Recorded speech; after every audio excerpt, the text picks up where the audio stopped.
जय परमेश्वर देवता लोगों, खास करके मेरी समाज रावणा राजपूत समाज को साध अनूपदास महाराज लिखी किताब जगदीतकारणी। यह जगदीतकारणी जिसको श्री अनूपदास प्रिंटिंग प्रेस छावनी एरमपुरा में साहब के प्रसिद्ध किया। तारीख 17 अप्रैल सन 1909 जावेसाज बुद्धि 12 ये किताब की 3 पेज समाज को समर्पित करता हूँ और पढ़ता हूँ तो मेरे भाइयों, समाज के भले के लिए, समाज की समृद्धि के लिए, समाज के सुख के लिए साध अनूपदास महाराज ने अपनी खुद की प्रिंटिंग प्रेस में जगदीतकारणी किताब बनाई है। वो पूरे दुनिया के भले के लिए है और पूरे विश्व को विनाश से बचाने का एकमात्र रास्ता है, वो है किताब जगदीतकारणी। तो दोस्तों, अनूपदास जी महाराज ने कोई ऐसा ऐरा गैरा काम नहीं किया है। अनूपदास जी महाराज ने इस परमेश्वर के बगीचे को बचाने के बारे में हिदायत की और ये किताब जगदीतकारणी लिखी है। तो जो कुदरत का बगीचा है, परमेश्वर ने सृष्टि रचाई, लेकिन परमेश्वर बहुत दयालु है। वो किसी को कुछ सजा देता नहीं है, वो सिर्फ बनाने का काम किया उसने। लेकिन उसके अंजाम क्या, उस सतयुग में शेर और बकरी एक घाट पानी पीते थे, यानी कोई किसी का बुरा नहीं करते थे और अपनी चीज़ को अपनी जानते थे, पराई चीज़ को पराई जानते थे, दया धर्म में रहते थे और सब चीज़ अपने अपने कायदे के मुताबिक चलती थी। परंतु जब सतयुग समाप्त हुआ, ये हिंदुस्तान के बनियों ने उनकी बुद्धि खराब हुई और पाप चलाया। जब से दुनिया में तरह तरह के विघ्न चालू हुए, कच्ची उम्र में मरना, बारिश का ना होना, रोग बीमारियों का होना, बे औलाद रखना, यानी बलात्कार होना, बुरी नज़र से देखना, झूठ कपट चोरियाँ करना, यानी हर तरह की जो बीमारी चल रही है, ये सब राक्षसी पाप से होती है। और ये राक्षसी पाप जो है वो हिंदुस्तान के सौदागर बनेंगे बेईमान लंका के ढेर कराते थे। वरना मालिक के घर में किसी प्रकार का दुख नहीं है, किसी प्रकार का रोग नहीं है, किसी प्रकार का कोई बीमारी है नहीं, क्योंकि मालिक तो इतना बड़ा दयालु है कि वो पूरी पूरी शिद्दत के साथ, फिक्र के साथ जो उनकी संतान है, यानी जो भी इस जमीन के गर्भ में जितनी संतान है वो सब मालिक की बनाई है। तो पिता अपने बेटे को किसी प्रकार का दुख नहीं देता है, वैसा का वैसा वो परमेश्वर मालिक सृष्टि रचेता, वो किसी को किसी प्रकार का दुख नहीं देता है। आज जो ये हम लोग दुख उठा रहे हैं और दुख झेल रही है, ये सब हिंदुस्तान के सौदागर बनियों के पाप की वजह से झेल रही है। वरना अगर पाप मिट जावे तो कल सतयुग हो जावे, किसी को किसी प्रकार की दुख नहीं। तो इसलिए दोस्तों, मैं समाज को 2-3 पेज किताब जगदीतकारणी के समर्पित करता हूँ। तो उसको गहराई से सुनना और समझना, और ये बात उन्हीं लोगों को समझ में आएगी जो जिसको अपने शरीर की पहचान है। जिसको अपने शरीर की पहचान नहीं है, उसको ये बात कतई समझ में नहीं आएगी, उसको उल्टी सुझाई देगी, उसको उल्टा ही समझ में आएगा। इसके लिए दोस्तों कहता हूँ कि जब तक अपने शरीर की पहचान नहीं है, जब तक ये किताब अपने आप को समझ में नहीं आएगी। और शरीर की पहचान का मतलब क्या होता है कि हम मंदिर मस्जिद या किधर और गिरजाघर में किधर भी मालिक को ढूंढने को जाते हैं, दर्शन करने को जाते हैं, इबादत करने को जाते हैं, तो क्या वहाँ मालिक बैठा है मेरे भाइयों? कहीं किधर मालिक नहीं बैठा, मालिक आपके अंदर बैठा, मालिक की रोशनी आपके अंदर है। और जब तक उस मालिक को नहीं पहचानेंगे, जब तक आपके शरीर की पहचान नहीं होती। अब पहचान अगर होती आपको, तो दारू पीते क्या, बुरा काम करते क्या, बलात्कार करते क्या, बीड़ी सिगरेट तंबाकू पीते क्या, मालिक के ऊपर ये सिर्फ डाली जाती है क्या? अगर हम बाहर देखते, ऊपर देखते, नीचे देखते कि कोई देखता तो नहीं है, कोई बोलते रहे अरे मालिक तुम्हारे अंदर बैठा, भाई मालिक अंदर बैठा बैठा सब देखता है और तुम मालिक के ऊपर ही सब बुराई डाल रहे हो और मालिक के ऊपर जाल के पर्दे डाल रहे हो।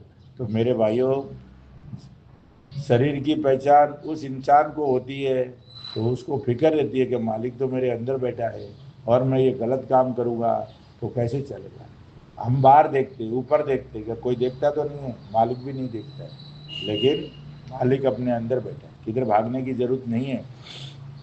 इसलिए हम कोई बुरा काम करेगा तो रात को नींद नहीं आएगी। क्यों नहीं आएगी?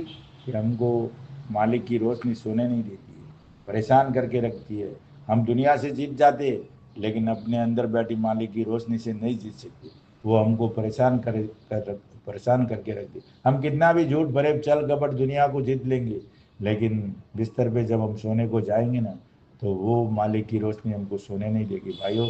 तो इस बात से मैं आपको अवगत करता हूँ कि ये किताब जगदीश कारनी अनूपदास महाराज की लिखी हुई है और खास करके रावणा राजपूत समाज के लिए समर्पित करता हूँ। और जहाँ जहाँ भी रावणा राजपूत समाज के मंच होते हैं, समाज जमा होती है, वहाँ पर ये किताब के 4-5 पेज पढ़ने चाहिए, समाज को बताने चाहिए, ताकि समाज का भी भला होए और हम लोग का भी भला हो। और एक बात कहता हूँ दोस्तों, ये समाज की जो ठेकेदारी लेके चल रही है, उसमें शराबी, भंगेड़ी, गौजेड़ी, नशेड़ी, उनको बिल्कुल पद नहीं दिया जाए, क्योंकि अनूपदास जी महाराज का काम साफ सुथरा है। और समाज का भला अगर करना है तो बिगैर नशे पते वालों को ये बागडोर देनी चाहिए। नशे पते वाले कभी भी समाज का भला नहीं कर सकते मेरे भाइयों। बीड़ी, सिगरेट, तंबाकू, गांजा, चरस, दारू, शराब, तजारा फजारा जो कोई भी है, ये समाज में चलता है। और वो अगर वो इस चीज़ से अधीन है, यानी वो चीज़ की लत लगी हुई है, और तो वो समाज का कुछ भी भला नहीं कर सकता है, क्योंकि उसको अपने शरीर की सूझबूझ नहीं है। तो भला कैसे, समाज का कैसे भला करेगा। इसके लिए ऐसे लोगों को लंबे रखे, ऐसे लोगों को समाज की बागडोर नहीं देवे। मैं बार बार कहता हूँ, हमेशा कहूँगा और कहता रहूँगा मेरे भाई, समाज की बागडोर ऐसे लोगों को देवे जो ऐसी नशे पत्ते वाली चीज़ों से दूर रहे, और वही लोग समाज का कुछ सही दिशा दे सकते हैं। बाकी शराब पीने वाले, नशा करने वाले, और समाज इधर जमा हो गई, लोग बहुत आ गए, और फिर नीचे उतर के समाज अपने घर चली जाती है, फिर ये लोग पीछे से दारू और शराब कबाब की पार्टियाँ चलती है। तो ऐसा नहीं होना चाहिए मेरे भाइयों। मैं तो यही कहूँगा कि समाज की समृद्धि और भला चाहते हो तो किताब जगदीश कारनी को आगे रखना पड़ेगा। और समाज के बड़े बड़े जो समाज का ये कर रहे हैं, समाज को आगे लेके जाने की बात कर रहे हैं, उन सभी से हाथ जोड़ के अर्ज करता हूँ कि जब तक साध अनूपदास महाराज की किताब जगदीश कारनी को आगे रख के काम नहीं करोगे, कभी इस समाज का भला नहीं हो सकता है। ये तो पक्की बात समझ के चलो। आप कितना भी चापलूसी कर दो, कितना भी चालाकी कर दो, लेकिन अगर अनूपदास जी की बात नहीं करोगे तो कभी ये समाज आगे नहीं बढ़ेगी मेरे भाई। 114 साल हो गया, आज हिंदुस्तान में सबसे पीछे है तो वो हमारी समाज है।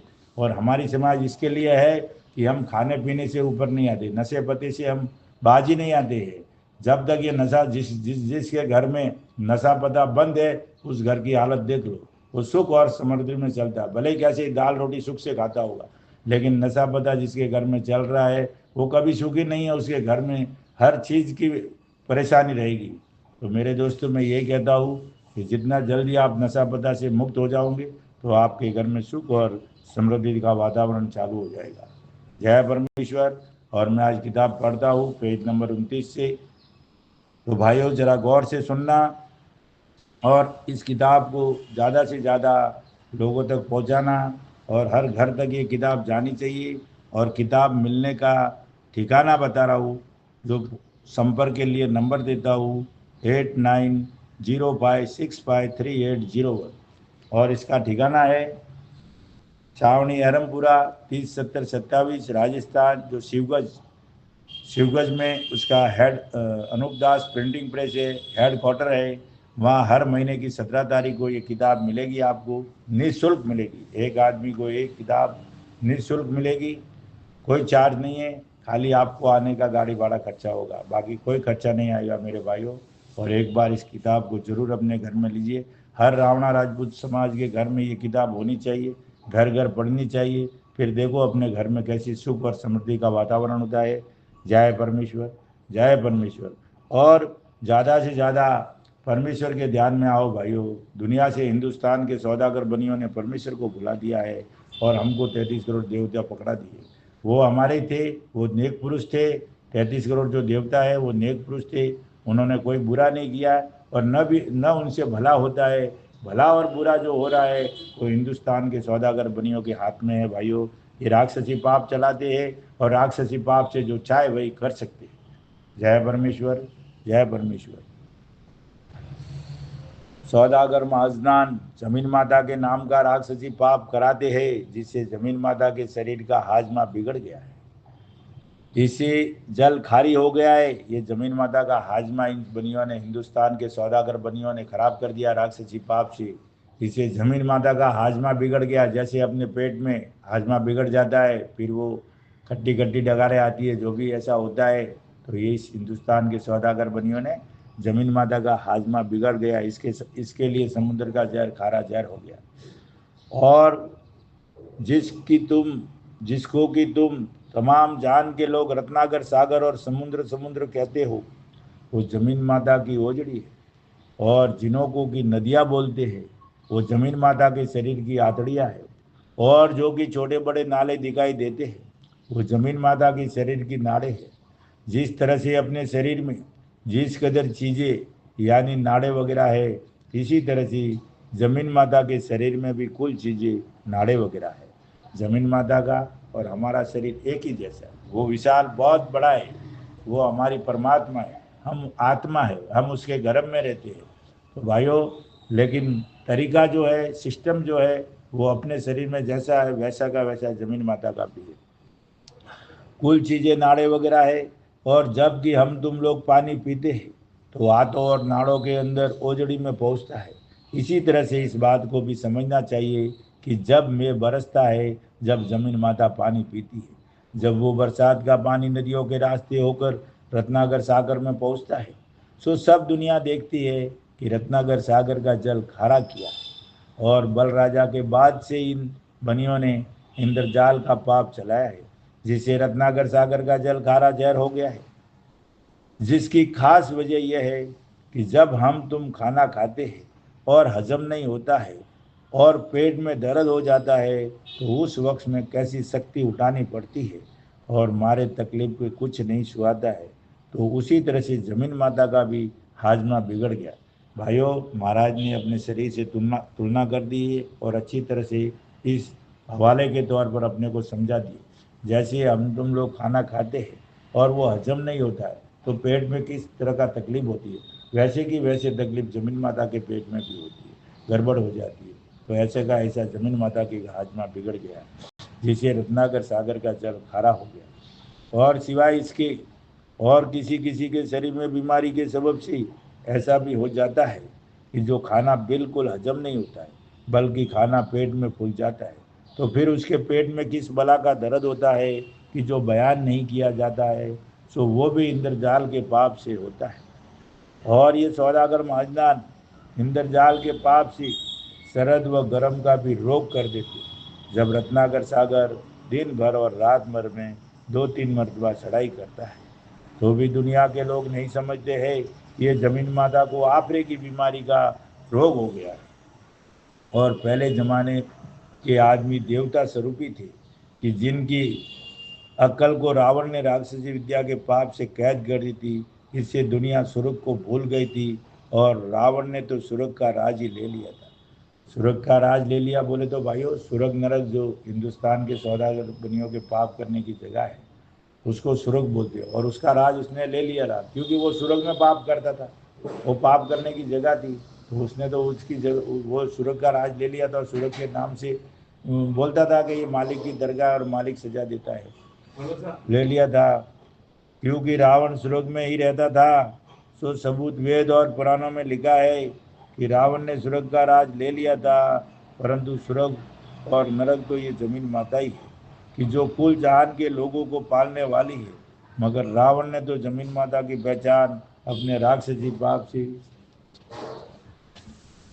दुनिया को भुलाई थी। क्योंकि रावण जमीन माता को हर तरह का रोग कराता था और दुनिया को नहीं मालूम होने देता था। और रावण के राक्षसी पाप को ही दुनिया सुरग जानती थी और जमीन की पहचान बिल्कुल भुला दी थी। क्योंकि रावण ने 84 लाख कुंडिया राजलव की बनाई थी, उसको सुरग जानती थी और जमीन की पहचान बिल्कुल भुला दी थी। सो रावण जमीन माता को राक्षसी विद्या के जुल्म से फाड़ भी देता था, तो दुनिया ये नहीं जानती थी कि जमीन माता रावण के राक्षसी पाप से भटकी है, बल्कि ये जानते थे कि परमेश्वर की कुदरत है। और ये ख्याल नहीं करते थे कि ये ज़मीन जो फटती है ये राक्षसी पाप के जादू से पड़ती है, क्योंकि लोगों की बुद्धि भ्रष्ट कर दी है, कैद कर दी है। तो दुनिया को मालूम भी नहीं पड़ता था कि भाई ये जो ज़मीन को रोग बीमारी हो रही है, ये ज़मीन जो फटती है ये किससे फटती है। तो दुनिया तो बेचारी यही कहती थी कि ये परमेश्वर की कुदरत है, परमेश्वर की कुदरत है। और ये ख्याल नहीं करते थे कि परमेश्वर की कुदरत में ऐसा नहीं होता है, ये जो फटती है तो ये तो राक्षसी पाप से फटती है। लेकिन उनकी बुद्धि कैद होने से उनको मालूम नहीं पड़ता था। इससे ज़मीन माता कांपती है और इसी वजह से ज़मीन माता के शरीर में दर्द होता है। लेकिन ज़मीन के शरीर की पहचान तो दुनिया के लोगों को इस गरज से बुलाई थी कि जो ज़मीन माता को तरह तरह का रोग करूँगा, ऐसा रावण सोचता था कि तरह तरह का रोग करूँगा तो जहान के लोगों को मेरा राक्षसी पाप का करना मालूम नहीं। इसके लिए ज़मीन माता की पहचान रावण ने बुला दी थी कि मैं ज़मीन माता के नाम का, संसार के नाम का रोग करूँगा तो दुनिया को मेरे राक्षसी पाप की मालूम नहीं होगी। तो सब जहान को गारद करके अपना राज करूँगा, और जो मैं दुनिया के नाम का पाप न करूँगा तो दुनिया को मेरे राक्षसी पाप की खबर पड़ जाएगी। अब एक बार जो पाप करना चालू कर देता है दोस्तों, अपने गांव में भी देखा होगा, जो जादू टोना करते हैं, जो मैली विद्या का काम करते हैं, और एक बार वो सीख लेता है तो वो मरते दम तक उसका वो पाप नहीं छूटता है। और अगर वो दूसरों को दुख नहीं देगा तो वो पाप जो सीखा है वो उसको खुद, आदमी को खुद को खाने लगेगा। तो मेरे भाइयों, जरा गौर करो। अब हिंदुस्तान के बनियों ने सीख लिया है, रावण ने भी ऐसा ऐसा किया था कि मैं ये पाप बंद कर दूंगा तो दुनिया समझ जाएगी। आज हिंदुस्तान के बनिए 24 घंटा उस पाप को करने में लगे हुए हैं, और इनको भी मालूम है कि अगर थोड़ा बहुत भी पाप बंद हो गया तो दुनिया की अकल दुरुस्त हो जाएगी, और ये जो किताब की वगैरह की अनूपदास जी महाराज की बात कहते दुनिया फौरत समझ जाएगी। आज हमारी बुद्धि को कैद कर दिया हिंदुस्तान के सौदागर बनियों ने, बेईमान लंका के ढेड़ों ने। क्यों? कि हमारी सोचने की क्षमता है वो समाप्त हो गई है, हम सोच ही नहीं सकते, क्योंकि हमारी बुद्धि के ऊपर जाल के पर्दे डाल दिए। जब तक ये किताब हम नहीं पढ़ेंगे, जब तक हमारी बुद्धि दुरुस्त नहीं होगी, और हिंदुस्तान के सौदागर बनिए बेईमान कैसे कैसे पाप करते हैं, वो ये किताब जगदीत ज्ञानी इसका सबूत है। और उसको एक एक बार पढ़ो जरूर, तब आपको समझ में आएगा। तो मेरी औलाद को मार देंगे, औलाद को ही मार देंगे, इससे रावण ने राक्षसी विद्या का पाप चला करके संसार के लोगों की अकल को पहले से खराब कर दी थी। इसे जमीन की पहचान संसार के लोगों को बिल्कुल नहीं थी, सिर्फ जमीन की पहचान रावण की ही औलाद जानती थी। सो अगले जमाने के लोग वेद की किताबों में और पुराणों में इन बातों को लिख गए, क्योंकि जमीन माता की पहचान तमाम दुनिया को रावण ने भुला दी थी। अगले ज़माने के जो सती पुरुष थे, उन्होंने ये सब बातें अगले वेदों में लिखी है, और वो जो वेद है वो हिंदुस्तान के सौदागर बनियों ने गायब कर दिए और अपने तौर पे झूठे चला दिए। आज जो दुनिया चलती है ये झूठे वेद है, झूठे टिप्पणी, ये सब झूठी बातें चला दी। हम पढ़ते तो है, काम करते, फिर डूबते चले जाते, फिर भी हमारा भला नहीं होता, फिर भी हमारा नुकसान होता है। तो भाइयों, ये सब झूठे दुनिया में चल रहे, वो सब झूठे चल रहे। और कैसे झूठे चल रहे, आगे इसके जो आएंगे पैराग्राम आएगा तो मैं आपको बताऊंगा। इन बातों को लिख गए है क्योंकि जमीन माता की पहचान तमाम दुनिया को रावण ने भुला दी थी। सो जमीन को तो जिस तरह से हम और तुम जानते हैं उसी तरह से वो भी जानते थे, परंतु राक्षसी विद्या के पाप से जमीन माता को रोग कराता था जिसकी मालूम तक नहीं पड़ी। अगर से दुनिया को खबर पड़ जाती तो दुनिया रावण की औलाद की ओद को ही निकाल देती, क्योंकि जमीन के सहारे तो कुल जान पलता है। क्योंकि जमीन माता का शरीर तो एक है, सो भाई मेरे हो। जबकि जमीन के शरीर में दर्द होगा तो उस वक्त तमाम सृष्टि कहाँ रहेगी। ऐसा ख्याल करके संसार ने एक दिल होके रावण की औलाद को ही मार दिया। उस हालत में राक्षसी विद्या का पाप संसार से मिटा था, क्योंकि जिस कदर पाप होता था बिल्कुल तजा दिया। हालांकि पहले जमाने के राजा बादशाहों को शनिश्चर जी महाराज ने राक्षसी पाप से वाकिफ करके कहा कि ये जो जमीन माता को तरह तरह की तकलीफें होती है, जिसके हाल से मैं तुम सब लोगों को वाकिफ करता हूँ। उस जमाने रावण के जमाने में भाइयों, शनिश्चर जी महाराज ने सब पूरी दुनिया के राजा बादशाहों को इस रावण के राक्षसी पाप से वाकिफ किया। और शनि महाराज कौन थे? ये रामचंद्र जी महाराज के पौरेदार थे। शनिश्चर जी महाराज और शनि रवि सोम मंगल शुक्र और गुरु, ये 6 वारा थे। 6 दिन का सप्ताह था, 15 दिन का पखवाड़ा था और 360 दिन का साल था मेरे भाई। दिन कभी तीत और मिति घटती बढ़ती नहीं थी। जब से इन बढ़ियों ने पाप चलाया, जब से दिन घटता है और बढ़ता है, वरना पहले ऐसा नहीं होता था। होती है, जिसके हाल से मैं तुम सब लोगों को वाकिफ करता हूँ, क्योंकि रावण राक्षसी विद्या के पाप से मुझको भी दुख देता है और जमीन माता के भी नाम का पाप कराता है। इससे मैं आपको वाकिफ करता हूँ कि रावण ने संसार के लोगों को शुरू की भुला दिया था, और रावण जमीन को हर किस्म का रोग कराता था और हवा वगैरह बहुत चलाता था, परंतु दुनिया बिल्कुल नहीं समझती थी कि यह राक्षसी पाप है। क्योंकि जब किसी आदमी को दम का रोग होता है तो फिर उसके शरीर में बिल्कुल हवा नहीं समाती है, जिस तरह से कि आदमी के पेट में दम की बीमारी से सांस नहीं समाता है, क्योंकि हवा है वो तो दम है। अब ये जो तूफान आता है भाइयों, तो ये जमीन माता को दम की बीमारी का रोग है। जैसे आदमी के दम की बीमारी का रोग होता है ना, वैसे का वैसा वो सांस अपने शरीर में नहीं समाता है तो आदमी एकदम फूल जाता है, वो फास्ट सांस लेने का चालू करता है, ऐसे का ऐसा वो तो तूफान आता है। तो जमीन माता को दम की बीमारी का रोग है, नहीं समाता, क्योंकि हवा है वो तो दम है। कि जब आदमी को दम की बीमारी हो जाती है तो बीमारी के सबब से आदमी किस कदर दुख पाता है कि जो मरने के लायक हो जाता है। तो ऐसे ऐसे रोग रावण राक्षसी विद्या से कराता था, जिससे अगले जमाने के सती लोगों को भी मालूम नहीं होने देता था। क्योंकि ज़्यादा हवा जो चलती है वो जमीन माता को दम का रोग है, समझे ना मेरे भाइयों। जो ज़्यादा हवा, जो जोर से हवा चलती है, वो जमीन माता को दम के रोग की बीमारी का रोग है। परंतु दुनिया तो भी नहीं समझ, और दुनिया तो समझती नहीं है, उनको मालूम ही नहीं है कि क्या हो रहा है।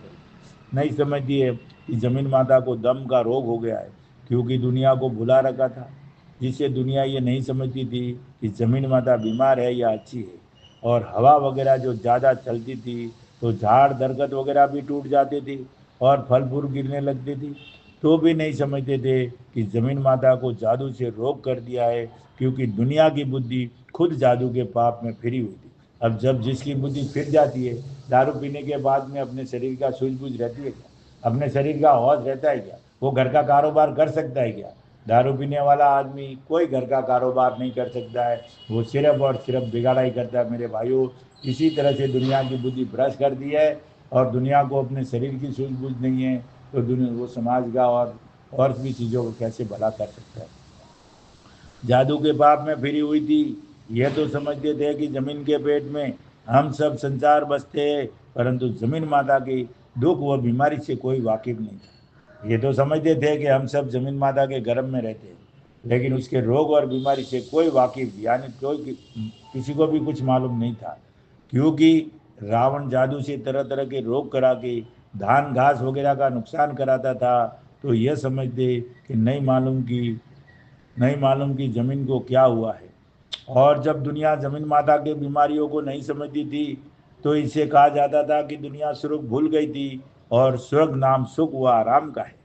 स्वर्ग नाम सुख व आराम का है, और जमीन के सिवाय दूसरा स्वर्ग कोई नहीं है। इसी तरह से रावण जमीन माता को दम का रोग करता था, जिसका हाल अगले जमाने के सती लोग वेद और शास्त्र में लिख गए। महाराज कहते हैं कि स्वर्ग तो आज जो दुनिया में जिसके घर में सुख शांति है, खाने पीने को है, किसी तरह का रोग बीमारी नहीं है, तो वो स्वर्ग ही है ना। तो स्वर्ग नाम सुख व आराम का है, सुख तो ये जमीन माता ही है। और जो दुनिया के लोगों को बता रही है, ये टिप्पणों में बता रही है और किसी में बता रहे कि स्वर्ग में आपका भला होगा, स्वर्ग में सुख मिलेगा, स्वर्ग में अच्छा कर्म करेगा तो स्वर्ग, तो दोस्तों वो स्वर्ग नहीं है, वो हिंदुस्तान के सौदागर बनिए बेईमान लंका के ढेड़ों के राक्षसी पाप करने की जगह है। वहाँ से पाप करते जब दुनिया को आके लगता है मेरे भाइयों, और हमारे ही सब लोग लगे हुए इस पाप को चलाने में दिए। जब ये दुनिया को ये किताब पढ़ेंगे तो वो अपने आप काम बंद कर देंगे, तो पाप ऐसे भी कम होते जाएगा। दुनिया की बुद्धि दुरुस्त होगी तो ये बात फौरन कबूल कर लेंगे, फौरन समझ लेंगे। जमीन माता को दम का रोग कराता था, जिसका हाल अगले ज़माने के सती लोग वेद और शास्त्र में लिख गए हैं कि हमको ये खबर नहीं थी कि हमारी बुद्धि जादू से कैद है। या नहीं।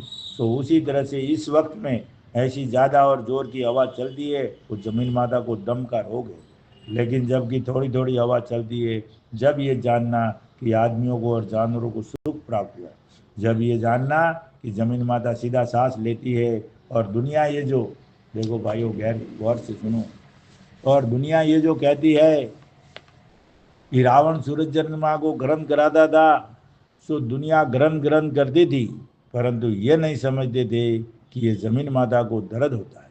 ये ग्रहण करता है ना रावण, और आज जो ग्रहण होता है ना, ये जमीन माता को बहुत बड़ा सांसें रोक देते हैं, तो करोड़ों जीव मर जाते हैं। ग्रहण कोई ये नहीं है हम लोग के बोलते ग्रहण हो गया। ग्रहण रोकना बोले तो जमीन माता की सांसें रोक देती है। सूरज चंद्रमा की ग्रहण करते हैं तो जमीन माता की सांसें रोक देती है, और सांसें रोकने से जमीन के पेट में लाखों जीवाजून मर जाते हैं जो कुदरत के बनाए हुए हैं। कि ये जमीन माता को दर्द होता है, सो ऐसे ऐसे जाल राक्षसी विद्या के चलाने वाले अगले सदी लोगों को भी मालूम नहीं होने देते थे। सो इसका सबूत वेद और पुराणों में लिखा है। असली वेद और पुराणों में लिखा भाई, आज जो चल रही है ये सब झूठे चल रहे, ये हिंदुस्तान के बनियों ने चलाए। लिखा है कि अगले जमाने के लोग ऐसे भगत थे कि परमेश्वर का ही भजन करते और बुरे कामों से बचते थे, यानी उनके पास होकर के नहीं निकलते थे, और अपनी चीज को अपनी जानते थे और पराई चीज को पराई जानते थे, और दया धर्म में ही रहते थे। सो ऐसे ऐसे सती लोगों को जमीन के शरीर की पहचान भुला दी। जो अगले ज़माने में ऐसे भगत लोग थे, देवता देवता स्वरूपी, जो अपनी चीज़ को अपनी पराई चीज़ को पराई जानते थे, दया धर्म में रहते थे, उन लोगों को भुला दिया था। तो आज तो हम तो भंगेड़ी शराबी नशेड़ी गौजेड़ी तजारिये लोग हुए घूम रहे हैं। पूरी दुनिया भंगेड़ी की तरह हो चुकी है। उनको ये बात कैसे समझ में आएगी, इतना जल्दी कैसे समझ में आएगी भाइयों। इसके लिए इस किताब को पढ़ना पड़ेगा। पूरी दुनिया पागल हो चुकी है, भंगेड़ी हो चुकी है। झूठी बात जो कोई जमीन के पर्दे पर कहता है फौरन कबूल कर लेते हैं, लेकिन सच बात को बाजू में भी नहीं आती, सच बात सुनना भी नहीं चाहते। ऐसी बुद्धि को हिंदुस्तान के सौदागर बनियों ने पूरी तरह से भ्रष्ट कर दिया, पूरी तरह से बुद्धि के ऊपर कब्जा कर दिया। मेरे भाइयों जरा ख्याल करो और इस बात को सोचो और समझो और एक बार जरूर पढ़ो। और खास करके मैं रावणा राजपूत समाज के कहता हूँ कि इस किताब को अपने घर में रखो, किताब घर में अपने बच्चों को पढ़ाओ और आप भी पढ़ो। देखो फिर उसका वातावरण कैसा बदलता है, आपके घर के माहौल कैसा बदलता है। सती लोगों को जमीन के शरीर की पहचान भुला दी थी, सती लोगों को भी भुला दी। तो इस जमाने में इन सौदागर माजनान ने अपने इंद्रजाल के पाप से सबकी अकलों को खराब कर दिया, जिससे भाई भाई में एका नहीं है बल्कि नाइट फाकी का हौसला बढ़ जाए।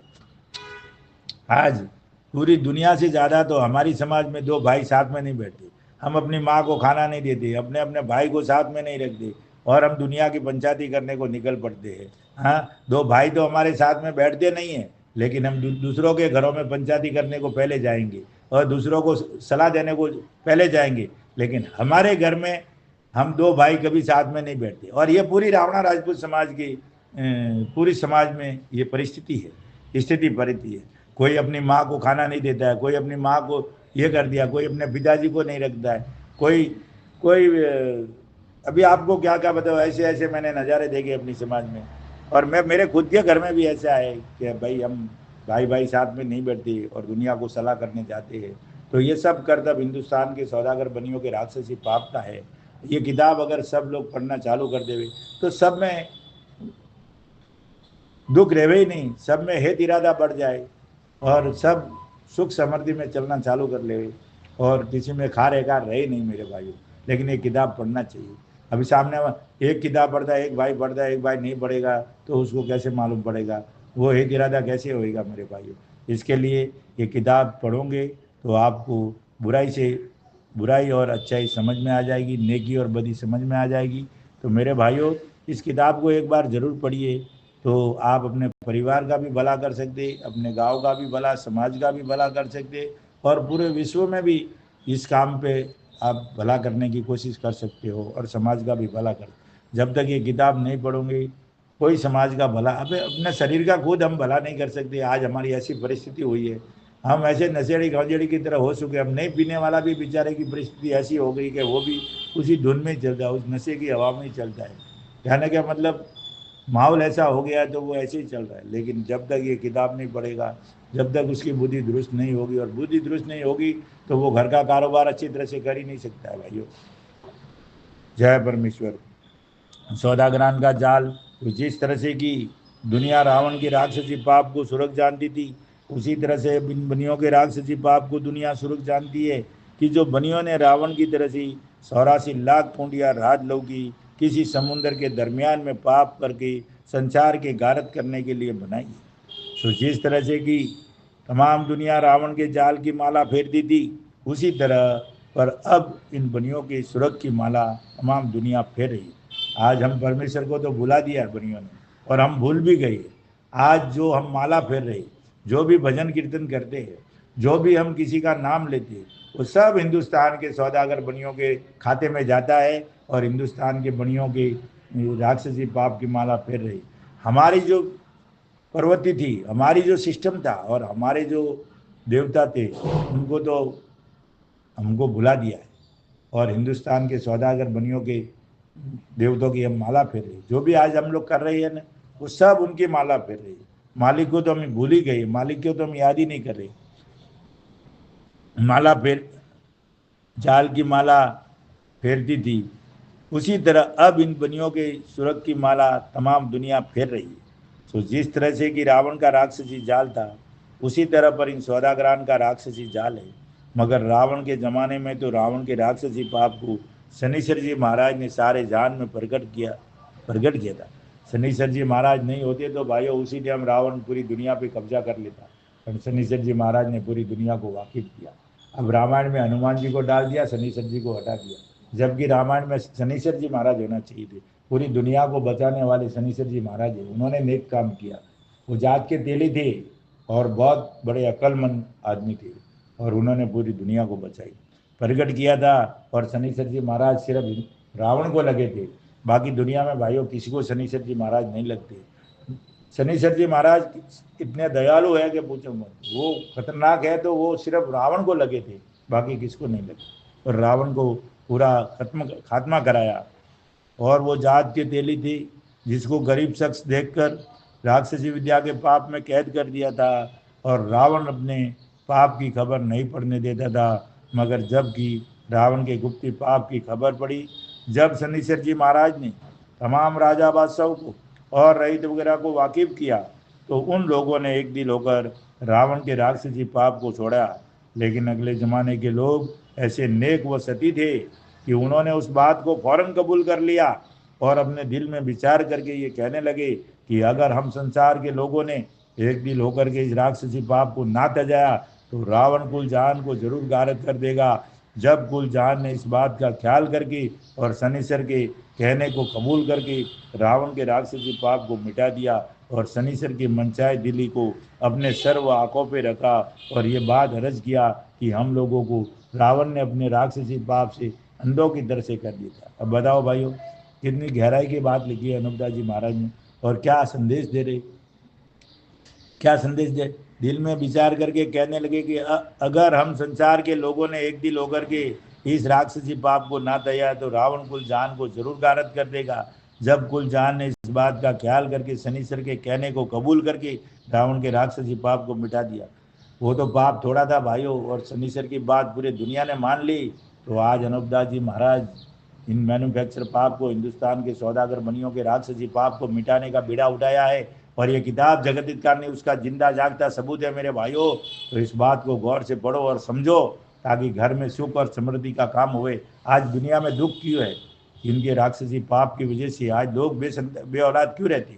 ये सब उनके राक्षसी पाप से होते, वरना मालिक के घर से तो सबको उम्र पूरी है और किसी तरह का दुख नहीं है मेरे भाइयों। जय परमेश्वर, जय परमेश्वर। कल से पढ़ूंगा, पेज नंबर 33 से आगे बढ़ूंगा। और ये जो ऑडियो है ये पूरे रावणा राजपूत समाज के घर घर तक जाना चाहिए मेरे भाइयों। और बार बार कहता हूँ कि शराबी, नशेड़ी, भंगेड़ी, भौजेड़ी और भी कई तरह के नशा करने वाले को समाज की भागडोर नहीं देवे मेरे भाइयों। समाज की अगर भागडोर देना है तो साफ सुथरे लोगों को देवे। ये मैं समाज को, पूरी समाज को हाथ जोड़ के अर्ज करता हूँ। और समाज की जो ठेकेदारी बड़े बड़े लोग कर रहे हैं उनको भी अनूपदास जी महाराज की तरफ से हाथ जोड़ के अर्ज है। और परमेश्वर के लेके अनूपदास जी महाराज को साक्षी मानकर और